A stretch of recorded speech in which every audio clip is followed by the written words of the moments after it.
বসিরহাটের বিজেপি প্রার্থী রেখা পাত্রের পর এবার কৃষ্ণনগরের বিজেপি প্রার্থীর সঙ্গে ফোন যোগে কথোপকথন প্রধানমন্ত্রী নরেন্দ্র মোদীর। এবার বিজেপির টিকিটে কৃষ্ণনগর থেকে লড়ছেন রাজমাতা অমৃতা রায়। মোদীর ফোন পেয়ে বেজায় উচ্ছ্বাসিত তিনি। শোনাব। जी नमस्कार। नमस्कार मोदी जी, आपका बहुत आभारी हूँ। आप मुझे चांस दिए हैं लोगों की सेवा करने के लिए। हम 100% कोशिश करेंगे। आपका चुनाव अभियान कैसा चल रहा है? अभी तो हम निकले हैं, तो एक बीजेपी को उनका पिता का देहांत हो गया, हम इधर ही आए हुए हैं, तो अभी वापस जाके हम प्रचार में ही निकलेंगे। अमृता जी, आप महाराजा कृष्णराय चंची की विरासत को आगे ले जा रही है। एक बात आपको हम शेयर करना चाहेंगे, हम क्या कह सकते हैं? जी जी जरूर, मुझे अच्छा लगेगा। ये जो महाराजा कृष्णचंद्र का हम फैमिली है, तो उसका भी ये लोग विरोध कर रहे हैं। क्या बोल रहे हैं कि वो ब्रिटिश के साथ साथ दिया था, फिर वो मैंने हम लोगों को गद्दार समझते हैं। क्यों किया वो नहीं बोल रहे हैं। इतना जमीन दान किया, इतना सब लोगों के लिए किया, भलाई के लिए किया, वो सब नहीं बोल रहे हैं। लेकिन क्या बोल रहे हैं, तो हम बोला कि क्यों किया ऐसा महाराजा कृष्णचंद्र, अगर नहीं करते तो हमारा सनातन धर्म तो पूरा खत्म हो जाता है कि नहीं। तो वो बात है, क्योंकि तब का वो जो नवाब थे सिराजुद्दौला, तो वो तो बहुत अत्याचारी भ्रष्टाचारी थे। तो उसीलिए उन्होंने तो अकेला नहीं किया, बहुत सारे राजाओं के मिलन हुआ, उसके बाद सभी ने किया।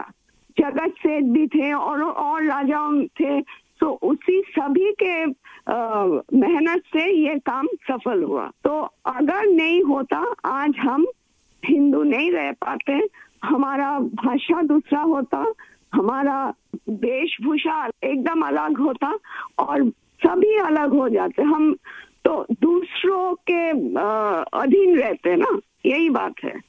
अमृता जी, बचपन में हमारे यहाँ हम लोगों को जो पढ़ाया जाता था, उसमें कृष्णचंद्र राय की समाज सुधार का काम, बंगाल के विकास का काम, बंगाल के विकास के मॉडल, ये सब सुनने को मिलता था बचपन में।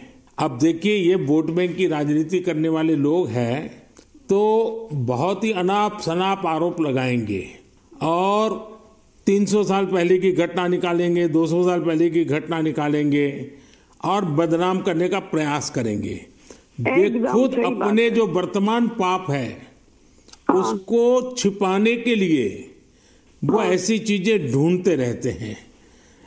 लेकिन जब भगवान राम की बात आती है, तो वो कहते हैं कि सबूत कहाँ है, इतनी पुरानी बात क्यों निकालते हो। लेकिन जब कृष्णचंद्र राय की बात आती है तो वो तुरंत निकालते हैं। तो इस प्रकार से उनके दोगलापन होता है और आपको इसका बिल्कुल मन में प्रेशर नहीं लेना चाहिए। आपने तो बंगाल का उज्जवल भविष्य और आपका स्वयं का जीवन भी लोगों के लिए रहा है। हाँ जी। और आपके सामने बंगाल की विरासत को बचाने की भी चुनौती है, और आप इसे कैसे देख रही हैं? आप? हम पॉजिटिवली देख रहे हैं। हमारा लड़ाई जो है लोगों का सेवा के लिए है, करप्शन हटाने के लिए है और वंचित लोगों के उपकार में आने के लिए है। आपने देखा होगा, इन दिनों लड़ाई 2 खेमों में बट गई है। एकदम। एक हमारा खेमा है जो इस देश से भ्रष्टाचार को मिटाने के लिए कदम उठा रहा है, और दूसरा हमारे सामने वाला खेमा है, वो भ्रष्टाचारियों को बचाने के लिए इकट्ठे होना, एक दूसरे को बचाने के लिए लड़ाई लड़ना, आरोप करना, और जिन्होंने पहले खुद ने आरोप किए थे वो भी उनको बचाने में लग गए हैं।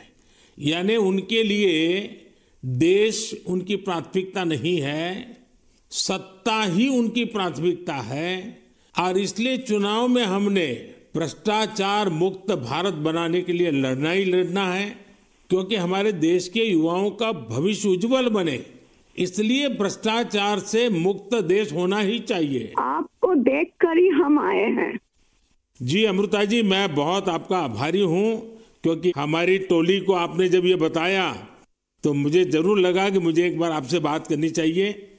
अमृता जी, बंगाल के अन्य इलाकों की तरह हाँ जी। कृष्णा नगर में भी बीजेपी को बहुत उम्मीद के नजर से देखा जाता है। अब आप वहां लोगों से मिल रही हैं, आपको भी लोगों का उत्साह उमंग फील होता होगा।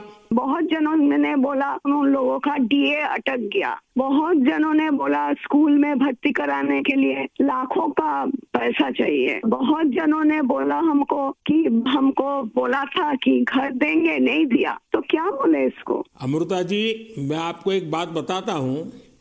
हाँ जी। मैं एक लीगल एडवाइस ले रहा हूँ। हाँ प्लीज बोलिए। हमने बंगाल में ये ईडी वालों ने करीब 3,000 करोड़ रुपया इनका अटैच किया हुआ है। अब ये पैसा गरीब आदमी का पैसा है। किसी ने शिक्षक होने के लिए पैसा दिया, किसी ने क्लार्क होने के लिए पैसा दिया। वो सभी लोग जानते हैं। वो एकदम फेडअप हो गया, एकदम हाल छोड़ दिया। हम जो देख रहे हैं टीएमसी के ऊपर बहुत लोग नाराज है क्योंकि ये सब बहुत अत्याचार हो रहा है। तो मैं जो लीगल एडवाइस रह रहा हूँ, तो मेरी इच्छा ये है, अगर मुझे लीगल एडवाइस मिलेगी तो नई सरकार बनते ही जो भी कानूनी प्रावधान करना पड़ेगा, कुछ नियम बनाने पड़ेंगे, तो मैं ये जो 3,000 करोड़ रुपया है, जो गरीब लोगों का पैसा है, और जिसने इस प्रकार का पैसा रिश्वत में दिया है, उन सबको मैं वापस पैसा करना चाहता हूं। तो आप पब्लिक में जरूर बताइए कि मोदी जी से मेरी फोन पर बात हुई है और उन्होंने कहा है कि बंगाल के लोग विश्वास करें कि जो 3,000 करोड़ रुपए ईडी ने अटैच किया हुआ है, वो 3,000 करोड़ रुपया गरीबों का पैसा है बंगाल के, और वो उनको वापस देने के लिए कोई न कोई रास्ता मैं खोजूंगा। ये जरूर बताइए आप लोगों को। हम बोलेंगे। अमृता जी, पूरे बंगाल में बड़ी संख्या में लोग बीजेपी के साथ आ रहे हैं। जब आप क्षेत्र के लोगों से बात करती है, वो क्या बात करते हैं? अपनी अपेक्षाएं आपको बताते हैं क्या? हाँ, बताते तो हैं। आपके कामों पे हमारा भरोसा है, ये सब बताते हैं। और हम पूछते हैं कि महुआ मैत्रो का क्या होगा, बोलो उसको तो जेल ही जाना है। अच्छा, लोग बोलते हैं। हाँ जी। अच्छा, ये मोदी की गारंटी को लेकर आपके लोकसभा के क्षेत्र में लोगों तक बात पहुंची है? हाँ, हम तो बोले हैं, तो बोला मोदी जी की तरह हमारा भी गारंटी है, हम जरूर कोशिश करेंगे आपका सेवा में आने का। अमृता जी, मुझे बहुत अच्छा लगा आपसे बात कर करके, और मुझे विश्वास है कि आप विजयी होकर के आपके परिवार की जो बंगाल की सेवा करने की परंपरा रही है, उस परंपरा को आप आगे बढ़ाएगी। आपने चांस दिया है, इसलिए हम आभारी हैं। आपने ये चांस मुझे सौंपा है। बस आप जीत करके आइए, हम मिलकर के बंगाल के लोगों की बहुत सेवा करेंगे।